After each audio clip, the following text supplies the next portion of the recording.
Hi, my name is Catrin Pugh. When I was 19 years old, it was April 2013, I was involved in a road traffic accident. The accident left me fighting for my life, and I ended up sustaining 96% third degree burns to my body.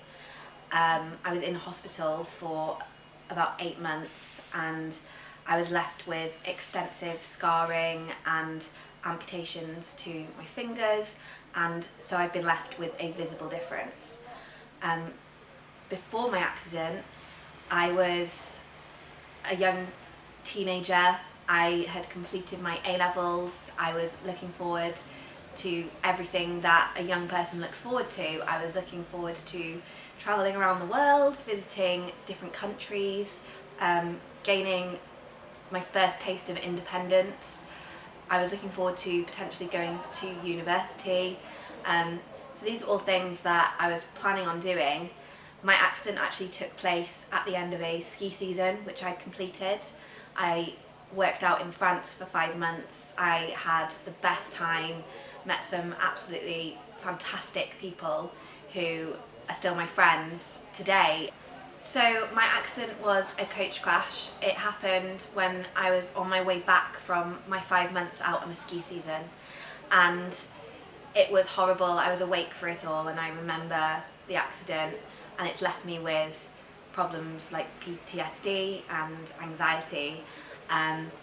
So I was airlifted from the scene to a hospital in France, and then I was brought back over to the UK.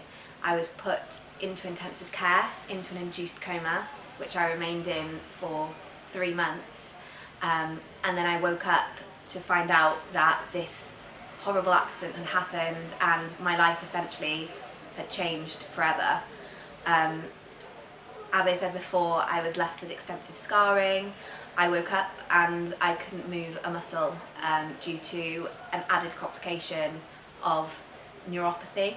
So I ended up spending a full 8 months in hospital, working really hard at physiotherapy, fighting through the pain of operations and dressing changes. But after the 8 months, I was finally allowed home. So December 2013, I was allowed home, and for me that was my biggest milestone to begin with, because it was my first step back to a little bit of normality, or a little bit of the normality that I used to know. I then went through rigorous physiotherapy for a further 1.5 years. It was very intense, and I found that having to focus on things like moving my hands again and walking again, it kind of made me push all of the problems I had in my head, things like the PTSD and the anxiety and the issues with people staring and visible differences, that stuff. I kind of had the opportunity to push it to the side, because I had to focus on learning to walk and all of the physical things. And so after I'd come out of hospital, had about 1.5 years of physiotherapy, really intense, I finally ended up with a bit more time to myself, and that was when I started to realise more the difference that was in my life living with the visible difference. So I started to realise that people were staring, and I started to realise that going into social situations, it was more difficult because people were wary. I just wait for that bus to go, sorry. just going to ask you a bit about, can you tell me about your life now? Yeah. So I struggled with things like people staring. I felt self-conscious going out with friends. I felt self-conscious going out shopping. But then I kind of came to the conclusion that it was other people's problems and it wasn't mine to worry about. And I've been very lucky to have a fantastic support network around me that has helped me come to that conclusion and helped me to realise that I can't change people's views and people's opinions, and so the best way to deal with it really is to try and have the right outlook. So I try and use positivity and try and empathise with other people so that I can understand why they are maybe looking at me and things. So today I would say I am very confident. I'm able to go into social situations with confidence. I'm back to working with children, which is something that I used to do before I had my accident and before I had my visible difference. I teach drama to very young children, and I find it really interesting, their responses actually to me, because they ask the questions that adults very often are too polite to ask, or they'll say things that adults are sometimes too polite to ask, and I find it makes me even more confident.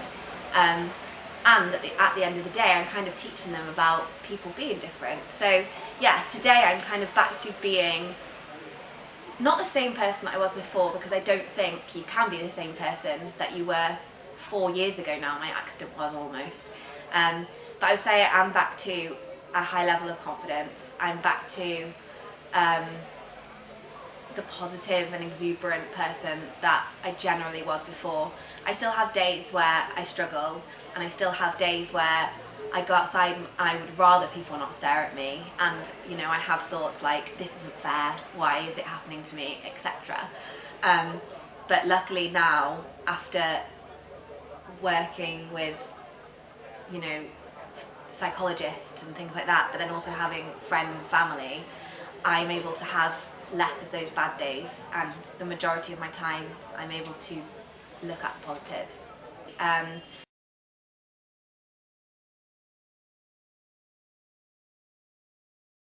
So can you just tell me a little bit about your journey and your thoughts around your appearance following the incident? Yeah. So I woke up from this accident going from being a young 19-year-old girl who, you know, people looked at maybe because I was pretty or because I looked normal, I had long hair, you know, things like that. And I went to being a young girl that people looked at because I looked different. And it was a big change for me, especially in the kind of society we live in, to be the person that looked different. And so my biggest problem, especially in the beginning, was whether I would be accepted, mainly in social situations. You know, me and my friends, the way we would generally socialise is maybe meet up for drinks in the evening and going into bars or a pub. And I did avoid it for quite some time. It was partly to do with my physical problems, but it was also because I was scared of being the different person with the visible skin difference. So I guess really it was acceptance. That was my big thing. My lack of confidence in people's acceptance of me. In terms of, I guess, how I got through that, I would say it really was my friends. So my first few times, because I am happy to go and meet my friends for drinks now, and I'm happy to go out for lunch and go out for a coffee. And the way I did it really was by having moral support and peer support. So they say that there's safety in numbers. So especially the first couple of times, rather than go alone or meet them at the bar, I would always go with them, and that made me feel more comfortable, because if someone did look at me oddly, I had a friend to say, I feel uncomfortable, I need to go out, or can I go out for a breath of fresh air? And having that person there that's kind of like, you can say something to in confidence and they completely understand, that is what helped me get through it. I always find any form of peer support in life is helpful, and for me, getting it back into social situations, that's the way I did it. It helped. I am a determined person. I'm a motivated, determined person, and I never wanted to be someone that let what happened to me stop me from doing the things I wanted to do. But when you have that kind of mental block, it can be difficult to jump over the block to follow the determination that you want to follow. So yeah, I would say the moral support and having someone there was what helped me get through it. Great, and you mentioned a little while ago about you wanted to avoid the social situations, and we're thinking specifically about the first time that you tried. Could you tell me a bit more about that in terms of what was running through your mind? You talked about being worried about what people might say in terms of being accepted. Were there any particular thoughts? I guess really, especially in the beginning, obviously it was such a new world for me because I'd gone from not looking different to being completely different. So I just had lots of worries about what could happen.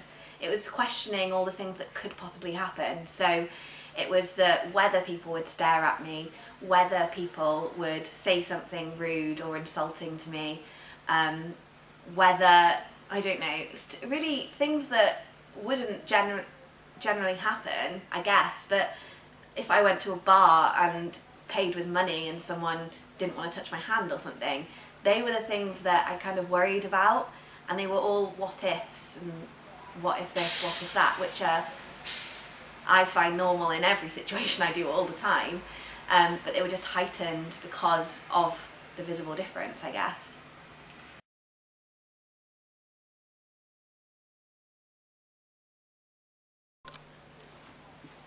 So, Catrin, you mentioned about being confident and determined. We've just been talking about the thoughts that you may have had when you were out in a social situation.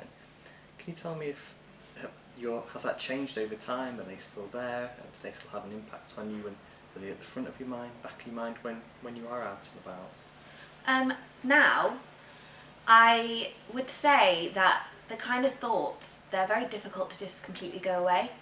For me, personally, I find that if I am in, for example, a social situation with my friends, I'm able to put them to the back of my mind. I'm able to put them to the side, but they would never completely go because I still have the what ifs. They just are not as loud anymore. I guess they come up more when I am alone doing things because you don't sort of have the backup. I've heard stories and I've been told stories by people that have had bad experiences, and they're the what ifs that I always thought about. So I don't think that's something that have and will ever go away, but now I've been able to put them to the back of my mind, I guess, and sort of focus on the things that are happening at the time rather than the things that could potentially happen in the future. Great, so what you're talking about there is being in the present moment and you're not caught up in your thoughts about what might happen or maybe from what's happened before or what someone's told you about. Something else you mentioned just a moment ago was that being completely different, and I was just wondering, in what ways are you still the same as you were 4 or 5 years ago? I mean, I would say that my personality is quite similar to what I was like before. I've always been a bubbly, loud, talkative person. I've always been someone that generally feels confident in a room, and I still feel confident in a room. It's just I have those doubts at the back of my mind as a side note of what happened, essentially. But I'm still the same in that respect. I'm still humorous. I still have the skills that I had before. I'm still interested in things like performing arts, and I'm creative in that way. I enjoy singing, I enjoy dancing, I enjoy acting, things like that. And so I guess I'm the same in all of those senses. The real only differences now are I've sort of learned a bit more about what can happen in life, I guess. So I am more realistic about things in my life. And then I suppose the differences in my physical appearance and my physical abilities, that's literally it. And they're things that I can't change. So they are the differences for me, which I am learning to live with. But in the sense of how I'm the same, I guess my personality really hasn't changed too much. It's just that I have more problems with the what ifs and stuff. Sure. And I guess we could talk about there are things in our life which we can control, and there are things in life that we can't control. I wondered if you had any thoughts in terms of what it was for you that could get in the way which you can't control, and tell me a bit about the things which you do which you can control. So a lot of my problems in life, because I was in a road traffic accident, I worry all the time about something bad happening. It's just, I think, I try to think of it as it's an okay feeling to have because something bad did happen. But I am aware that I can't control things like that. So I try and think rationally about the fact, if I'm on a bus, for example, I have thoughts like, oh, this bus could crash any minute, this person could say something any minute, things like that. But I now am aware I can't control those things. If it happens, it happens, and I try and think rationally, I guess, about those things. What I can control is my future in the sense of what I want to do and what I want to achieve, and I mean, only recently have really been able to sit and have a good think about what I actually want to do in my life, and they are completely controllable. I have the thoughts like, what if this disability prevents me from doing it? What if I go to do this and again someone says something, or someone says something inappropriate? But essentially, if I want to achieve something, whether that be career, whether that be social, I can control that and I can do it. And so I try and look at it that way, I guess. Sure. And I guess we've talked a bit about thoughts, and these are the what ifs really, in terms of what can get in the way. You've mentioned this already a little bit, but I wondered if we could talk a bit about values. Would that be alright? Mm-hmm. So something I might ask you is, if you could imagine it was your 80th birthday party, and ignore the concept of time for this. So you could have anyone there who's been important in your life, whether that be, it could be parents, grandparents, friends, people who you've known in the past but maybe you don't know now, maybe even people you've not met. Maybe these are people from your future who you were due to meet. Okay, so in this example, okay, it's your 80th birthday party, and because all these people are around you and they want to talk about you and they want to celebrate the life of Catrin. Okay, so what would you want them to say about you? And the reason I ask this is because what they say about you might give us some indication of what's important to you and what you want your life to be about, so what you can control. Okay, it's a hard one because generally I'm not someone that is nice to myself enough. But I guess the things that I want them to say about me is, one, that I was courageous, not just in terms of the accident and coming through the accident, but in life, I want to be able to be a person that makes courageous decisions about everything. So I guess courage, and me being courageous would be something. Kindness. I like to think that I already am a kind person, and this has made me, what happened to me has made me more kind.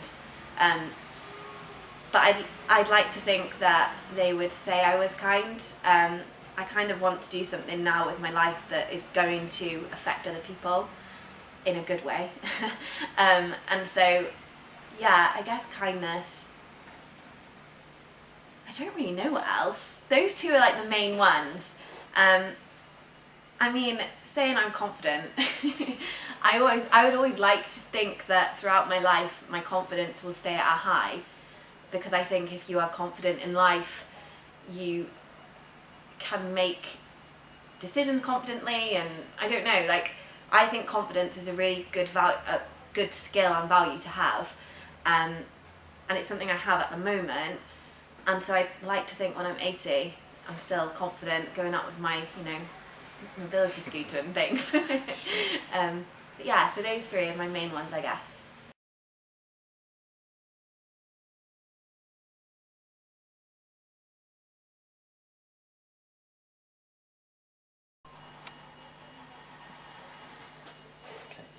So you mentioned just a moment ago when I asked you about values, that it was quite hard sometimes to think what other people might say, given this example situation of an imaginary 80th birthday party. I know that's quite a tricky question. I just want to pick up on what you said about being self-critical, and I wondered if we could consider that with regards to how we might set ourselves goals and what happens if, when we set a goal, we don't meet it. Could you tell me a bit about the goals you may have set yourself over the past few years? Yeah, so I actually used to be really afraid of goal setting. My reasons, because when I was in hospital, essentially my goals that, not that other people would set for me, but I used to set myself in my head, they were unrealistic. When I woke up from my coma, which I'd been in for a very long time, I kind of had a goal in my head that I'd be going home in about 3 months, and I ended up going home after 5. And when I didn't hit the goals that I set myself, I would beat myself up about it, and I would feel bad and feel sorry for myself. And that was generally my natural reaction, and it happened on more than one occasion, and so I sort of taught myself that goal setting was scary and goal setting was hard, and I never wanted to disappoint people if they set me goals, so I got really afraid of them. And then I guess as the years went on, I started to set much smaller goals, and that's sort of what made me get back into setting myself goals, I suppose. Whether it was with physios or psychologists or just with friends, I was able to start setting myself much smaller goals. So, for example, now, today even, just coming here, I got on the train, and that was a goal because I'd not done it before on my own, to get from A to B on this particular journey. And so I only maybe set the goal maybe like last week, but I knew that it was going to be on this day, and my goal was to get from A to B, and I thought logically about, if there was this problem, I was able to do this, if I had this problem, I was able to do that, and I achieved the goal. Over the past sort of year, that's kind of been the way that I've been setting goals and achieving goals, and I found, for me, it's very uplifting when I do reach them, and it's a sense of achievement, and the achievement makes me then want to continue. In terms of setbacks recently and goal setting, I'd say I am kinder to myself, in the sense that if I do not hit a goal, e.g. I did set myself a target last year of running a 5k. I went to the gym, worked with a personal trainer, and then I got on the treadmill, and I realised I actually really don't like running, and I guess that's kind of a setback, but I was able to sort of look at it in a sense of, oh well, I'll just have to find something else to set myself to do, and that is what I'm doing now, which is I've always enjoyed sort of hiking and walking, and so I've been training over the past few months to walk up Snowdon, which is something that I'm looking to do in the next couple of months. So I guess what I call training is essentially goals. So we've been doing longer walks and then harder walks over sort of the past few months, which is then leading to my ultimate goal, and I find that a lot easier to cope with, because every time I hit a small goal, it's sort of a boost, and it's a vote of confidence in myself. So yeah, I guess my view on goal setting has changed recently, simply because I've realised that if I set myself realistic and more achievable things, then I am going to feel better. Because sometimes if we're self-critical of ourselves and we blame ourselves for when we've not quite met a goal, I wonder if that can change our motivation, sort of makes us less likely to do it. Yeah, totally. And I think that essentially is what happened to me in the beginning. I lost the motivation because I didn't hit these unrealistic targets that I was giving myself.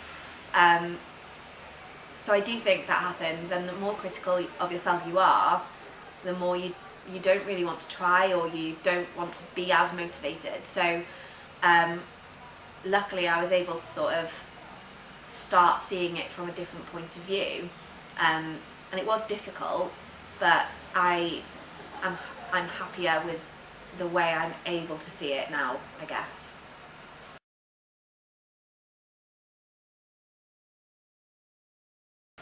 So Catrin, what would you say to somebody who was struggling with appearance-related concerns? I mean, the first thing is, it's very cliche, but it can get better. Whether that is your ability to change your outlook maybe on how you feel about yourself, or your outlook on why other people have their opinions or the views they have, it really doesn't matter, but it can improve.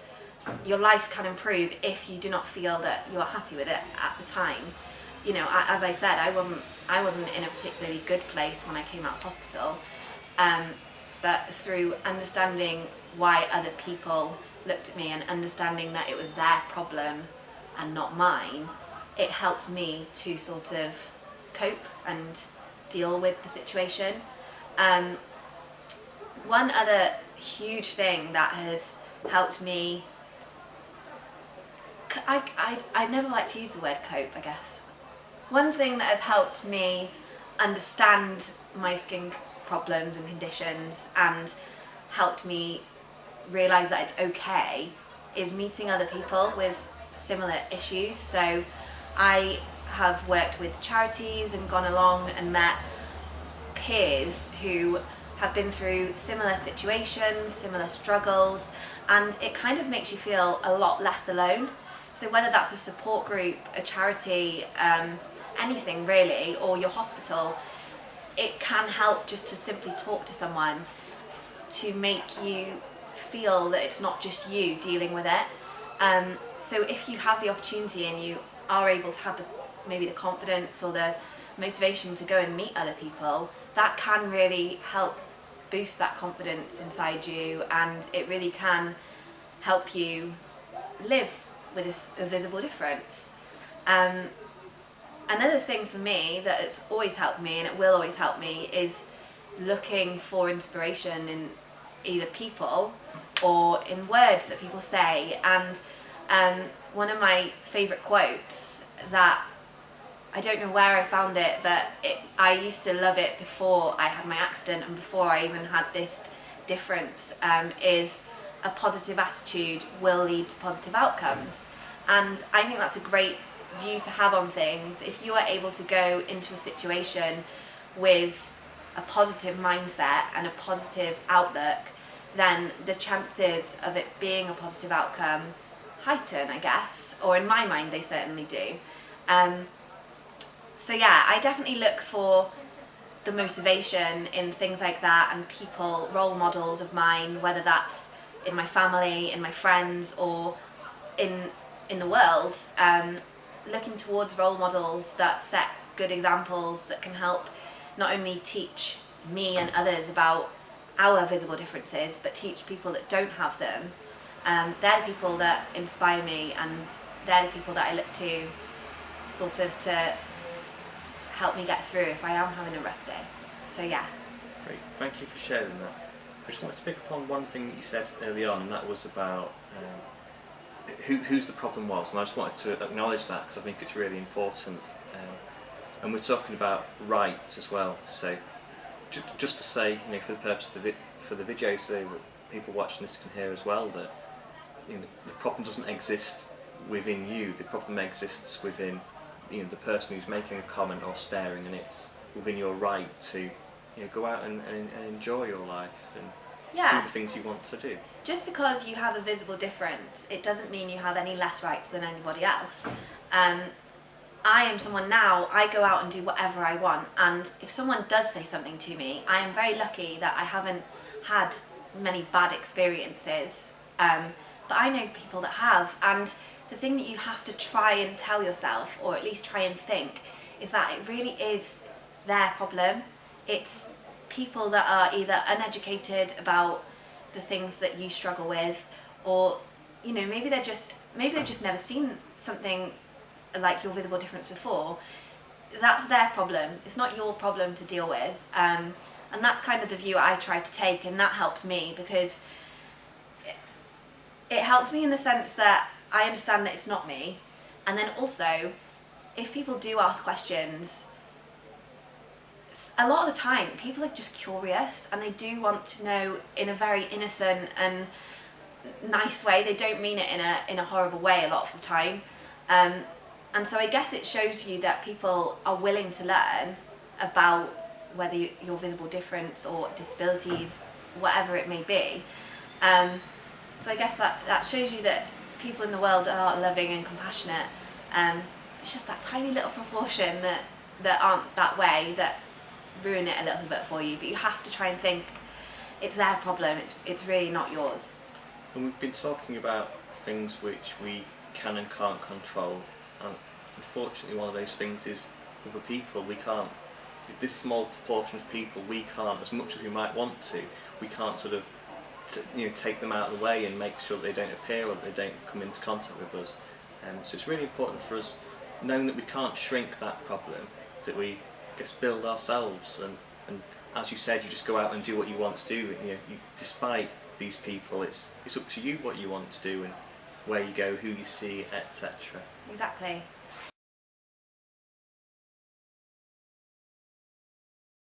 Okay, Catrin, could you just tell me, what is it about your friends, what is it you see in your friends which brings you towards them?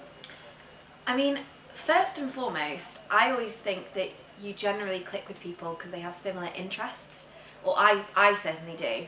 And my best friends, I actually grew up doing performing arts with, so we all have the similar interest of we like music, we like performing, and I guess in turn the qualities that are in these people are the confidence, humour.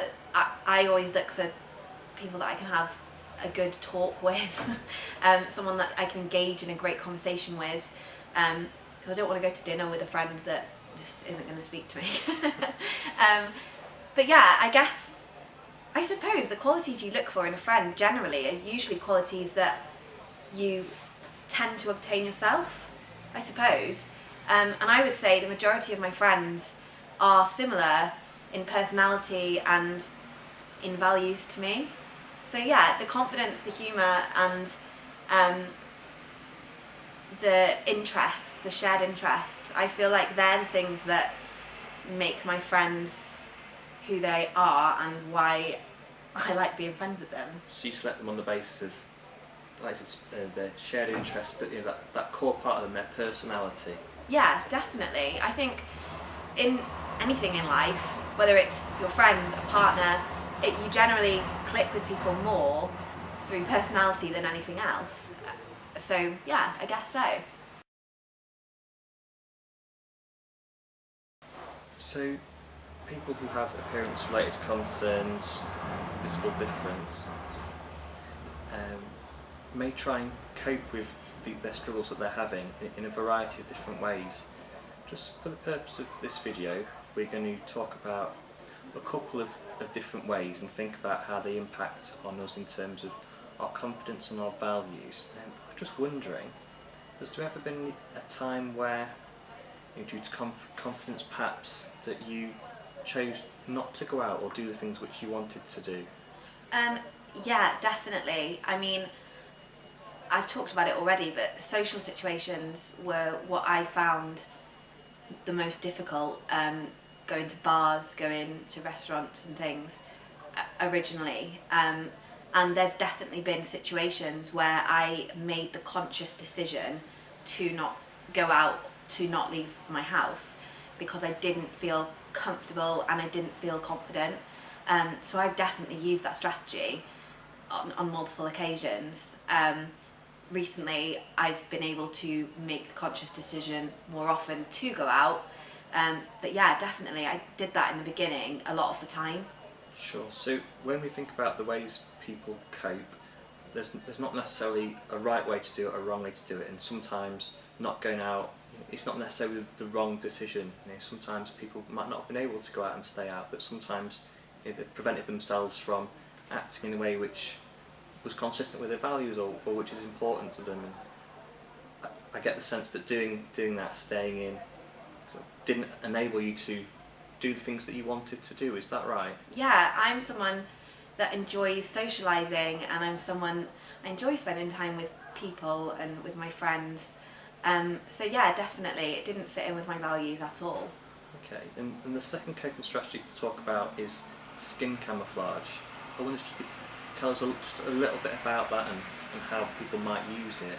Yeah, so I use skin camouflage. Essentially, it's something that is used by people with visible differences, psoriasis, scarring, and I mean, I use it to even out the colour of my skin tone, because that's what gives away the fact that I am different. The scarring on my face is very red, it's multicoloured, that's how I always say. I use it simply when I do not feel confident enough, or I need a boost of self-confidence, or you know what, I use it sometimes when I just can't be bothered with people's opinions and staring. So I'll use it, and then it makes me able to go out and do things that maybe if I'd woken up that morning and not had that option to use it, it makes me able to do those things. So yeah, that is something that I believe is good, especially I find it fantastic for those reasons. Sure. So when we're talking about ways which people cope, so we just talked about skin camouflage, and we've talked about avoiding and staying inside. And when we choose the ways that we cope, it's about whether they are workable. So that is, does this strategy, this way you've chosen to cope, does it enable you to go out and do the things that you want to do? Does it help you be more confident? And I guess what we've said then is staying in, as a general example, hasn't enabled you to get more confident, whereas skin camouflage, for you personally, maybe for lots of people as well, has helped you just have that little bit more confidence, which enables you to do the things which are important to you. Is that right? Yeah, definitely. I think the option to have it there, it does it enables me to do the things that I want to do. So yeah, I definitely agree with that. For the purpose of this exercise, Catrin, I'm going to give you this clipboard here. Okay. Now what I want you to do with this clipboard, with this object, is imagine that it represents some of the difficult thoughts, difficult feelings and memories that you may have been experiencing in relation to your appearance. So what I'd like to do first of all is just hold the object up and bring it directly in front of your face so you can't really see in front of you anymore. Okay. What would it be like trying to have a conversation with somebody right now whilst you're all caught up in your thoughts and feelings? Really difficult. And would you be able to give somebody a hug or visit new places or just look after yourself whilst you're gripping this object right in front of you? No, definitely not. Yes, the answer is no. Whilst you're caught up with these difficult internal experiences, we might call them, you can lose contact with the rest of the world, with other people and what you'd really like to do. Okay. So now, whilst keeping both hands on the clipboard and keeping it in line with your face, what I want you to do is push the object as far away as you can. Your arms will probably be straight out in front of you, and we're trying with all our might. Don't strain yourself, but just put all your might into it to get this object away from you. Because people tend to not want their thoughts, their feelings, the difficult memories up close to them. They want to push them away. Okay, so you can see around you now, can't you? A little bit. Yeah, I can definitely see a lot more. But do you notice, where's your effort going? I mean, I'm focusing on trying to push this thing away. And really push it. Try and get it right up next to me. And have you noticed any effort, any strain in the arms? Yeah. Is it hard to keep it there? Yeah, it's hard work. Okay. So just rest it gently on your lap. We'll bring it down. Okay. So would it be easy to have a conversation with somebody now? Yeah. So can you see around you? Would you be able to engage with what's around you? Yeah, definitely.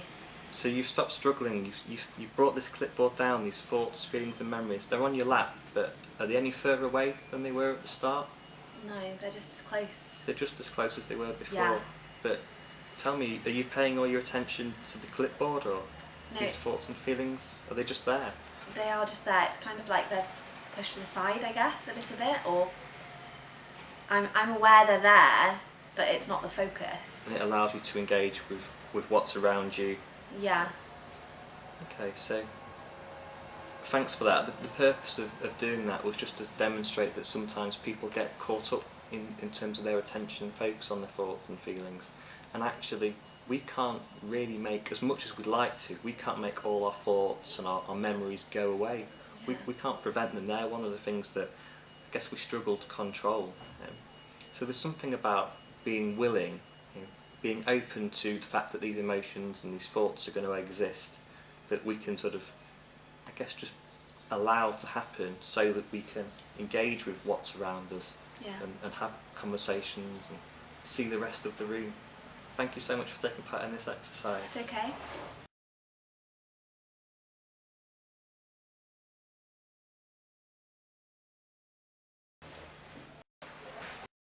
Thank you very much.